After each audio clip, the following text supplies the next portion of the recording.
నమస్తే సార్, మీ పేరు? నమస్తే అండి, నా పేరు గోపాలరావు, రిటైర్డ్ రైల్వే ఎంప్లాయీని. ఓకే సార్, జగన్ గారు అధికారంలోకి వచ్చి దాదాపు 4 సంవత్సరాల 10 నెలల కాలం అయితే పూర్తయింది. 2 నెలల్లోనే మన రాష్ట్రానికి సంబంధించి ఎలక్షన్స్ ఉన్నాయి. అసలు ఈసారి ఎవరికి పట్టం కడితే బాగుంటుందని మీరు భావిస్తున్నారు? అసలు 4.5 సంవత్సరాల్లో ప్రజలు అనేక ఇబ్బందులు పడ్డారు. ఎందుకంటే ఫస్ట్ రాగానే ప్రజావేదిక కూల్చివేతతో మొదలుపెట్టి అన్నీ కూల్చివేతలే. మెయిన్ ఇసుక మూలాన 6 చేతి వృత్తుల వాళ్ళు అధంపతాళానికి వెళ్ళిపోయారు, జీవనం గడవట్లేదు. తర్వాత ఇంకా ఇది ఓన్లీ పథకాలు ఇదివరకు చంద్రబాబు నాయుడు గారు ఇచ్చే కంటిన్యూ చేశారు, కానీ పేర్లు మార్చి ఇవి చేశారు. తర్వాత రంగులకు మార్చుతాకి 2,600 కోట్లు ఖర్చు పెట్టారు. తరువాత సంచులు, ఇది మన ఈ రేషన్ షాప్కి సంచులు 700 కోట్ల బిల్లు ఇచ్చి ఒక్క సంచి కూడా రాలేదు. అవి ఇచ్చింది కూడా భారతీయ కంపెనీకి ఇచ్చారు, భారతీయ గారికి. ఇవన్నీ కనుక పెట్టుకుంటే ఒక్క 10,000 కోట్లు కనుక 1,000 కోట్లు కనుక రాజధానికి ఖర్చు పెడితే ఎంతో ఇంప్రూవ్ అయ్యేది. వాటిని కట్టినాటిని కూడా పోషణ చేయక పిచ్చి చెట్లు మొలిచి అనాథలా ఉన్నాయి ఆ బిల్డింగ్. అదే బిల్డింగు ఈయన తాకట్టు పెట్టి డబ్బులు తెచ్చాడు. ఏ విధంగా తెచ్చాడో అర్థం కాదు. అవి శ్మశానం అన్నారు, వీళ్ళు అన్నారు, అది అన్నది తాకట్టు పెట్టి మళ్ళీ డబ్బులు తెచ్చారు. ఇటువంటి పరిపాలన అనుభవం లేని ఈ పిచ్చి తొగ్గులకు పాలనని ప్రజలు ఎవరు మెచ్చుకోవట్లేదు. డెఫినెట్గా అందరికీ కూడా మళ్ళీ సిబిఎన్ గారిని తెచ్చుకోవాలనే ఉద్దేశంతో ప్రజలు ఉన్నారు. సార్, ముఖ్యంగా సిద్ధం ఫ్లెక్స్లు కానీ సిద్ధం సభల్లో కానీ చాలా కాన్ఫిడెంట్గా చెప్తున్నారు. 175 నియోజకవర్గాల్లో గెలిచి తీరుతాం, 25 ఎంపీ స్థానాలు కూడా మనమే గెలుస్తామని కాన్ఫిడెంట్. అసలు ఇంత కాన్ఫిడెంట్గా ఎలా ఉన్నారంటారు జగన్ గారు? ఇంత కాన్ఫిడెంట్ చెప్పకపోతే ఆ పీకే దగ్గరికి నేర్చుకున్నటువంటి స్ట్రాటజీ ఇది. పదే అబద్ధాలు చెబితే, చిన్నప్పుడు మనం ఒక కథ చెప్పుకున్నాం. ఒక బ్రాహ్మణోత్తముడు ఒక మేకపిల్లని యజ్ఞాకి తీసుకుంటే 3 దొంగలు కొట్టేయాలని, ఇది కుక్క పిల్ల అంటే వదిలేసిన సామెతగా ఉంటుందని. కానీ 2019 ఎలక్షన్లప్పుడు కుదిరింది, కానీ ఈసారి కుదరదు. ప్రజలకు అన్నీ తెలిసిపోయినాయి. ఈయన చెప్పేదంతా పచ్చి మోసం దగా మాటలని తెలిసింది. ఈసారి కుదరదండి.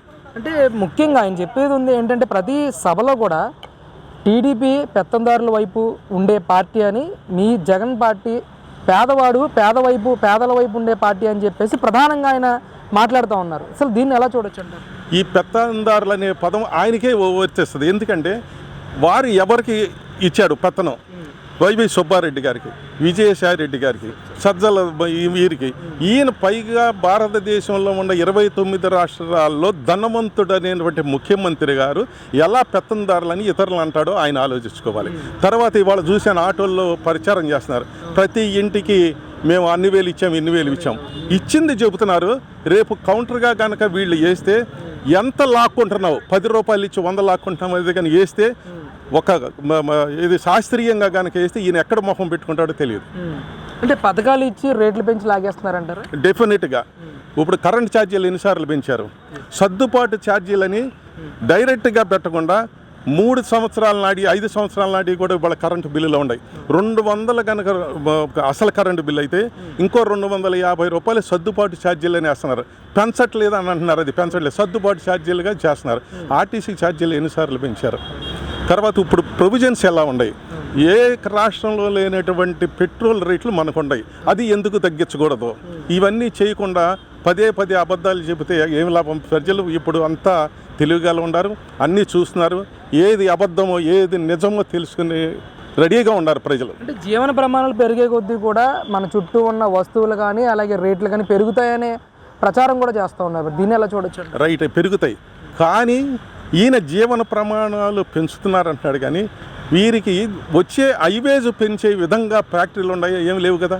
అవి పెంచు, సైమల్టేనియస్గా వీళ్ళకి ఇన్కమ్ వచ్చేటువంటి ఫ్యాక్టరీలు కానీ ఇవి కానీ స్థాపించితే వీడు హ్యాపీగా ఉంటారు. ఎలా ఉంటారు? ఇది పెంచకుండా జీవన ప్రమాణాలు పెరిగి రేట్లు పెంచావు, కానీ ఒకటే విధంగా ఇది పెరిగినప్పుడు ఇవి కూడా పెరుగుతుంటేనే జనాలు హ్యాపీగా ఉంటారు. సార్, ముఖ్యంగా మీరు రాజధాని గురించి కూడా మాట్లాడారు.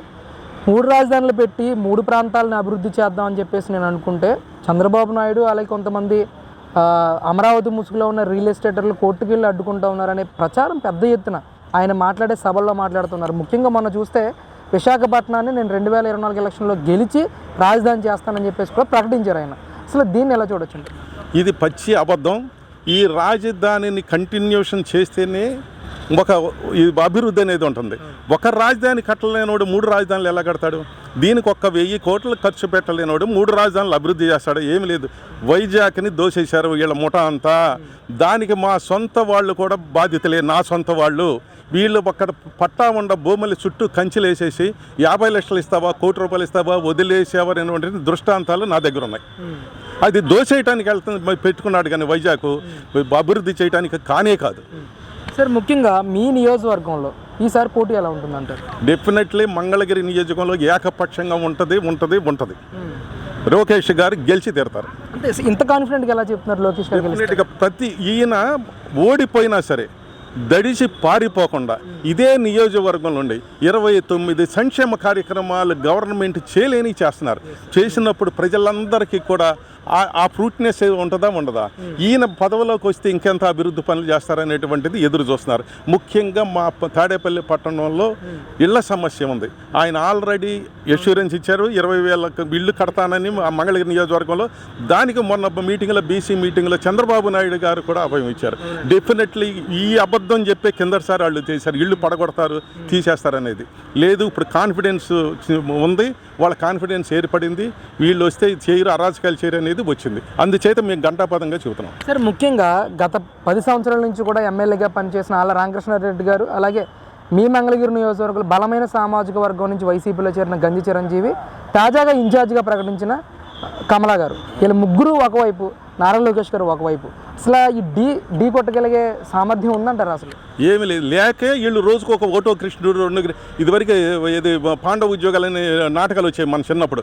ఓటో కృష్ణుడు, 2 కృష్ణ, 3 కృష్ణ. వాళ్ళకి లేక దడిచిపోయి రోజుకు ఒకళ్ళని మారుస్తున్నారు. నా ఒపీనియన్ ప్రకారం ఈ లావణ్యకారు కూడా ఉండదు. రేపు దగ్గరికి వచ్చినాక ఆర్కే గారే పెడతారు అని చెప్తాను, నేను అనుకుంటున్నాను. నేను అయితే ఆర్కే గారినే మళ్ళీ ఇన్ఛార్జ్గా ప్రకటించి ఎమ్మెల్యే పోటీలో ఆయన నిలబెడితే ఎలా ఉంటుంది అంటారు? గతంలోనే ఒక 5,000 ఓట్లు చిలుకుతో ఓడిపోయారు నారా లోకేష్ గారు. ఈసారి ఏంటంటారు? ఈసారి ఏకపక్షం ఈయన వేషాలు తెలుసు, ఈయన పకటి వేషాలు తెలుసు. కరకట్ట కమల్ హాసన్ పేరు ఉంది. అన్నీ కూడా ఈయన చేసినవి అన్నీ కూడా ఎవరో ప్రజలు మర్చిపోలేదు. ఏదో 10 రూపాయలు కూరగాయలు వేసి అందరికీ ఇస్తున్నానని చెప్పాడు. చచ్చిన పామును పట్టుకుని నేను చంపానన్నాడు, తలగొడ్డ చూస్తున్నాడు. ఇవన్నీ కూడా ఈయన పకటి వేషగాడి అనేటువంటి అభిప్రాయం జనాల్లో ఉంది. ఈయనకి ఎవరు కూడా ఓటేసే పరిస్థితి లేదు. సార్, ముఖ్యంగా ఈరోజు 29 సంక్షేమ కార్యక్రమాలు ఓడిపోయినా సరే నారా లోకేష్ గారు చేస్తున్నారు నియోజకవర్గంలో అని చెప్తా ఉన్నారు. రేపు గెలిచిన తర్వాత కూడా ఈ కార్యక్రమాలను ముందుకు తీసుకెళ్తారనే నమ్మకం ప్రజల్లో కలుగుతుందంటారు? డెఫినెట్గా ఇంకా బాగా చేస్తారు. ఇంకా తర్వాత గవర్నమెంట్ తరఫున వచ్చేటువంటి రోడ్లు కానీ, కరెంటు కానీ, తర్వాత ఇళ్ల మురుగునీటి సమస్య కానీ, ఇవన్నీ కూడా డెఫినెట్గా చేస్తారనేటువంటి నమ్మకం ఏర్పడింది. సార్, ఎన్ని ఓట్ల మెజారిటీతో గెలిచే అవకాశం ఉందంటారు? డెఫినెట్గా నా అంచనా ప్రకారం 50,000 పైన కానీ లోపు రాదు. 50,000 పైన మెజారిటీ వచ్చి తీరుతుంది. Thank you.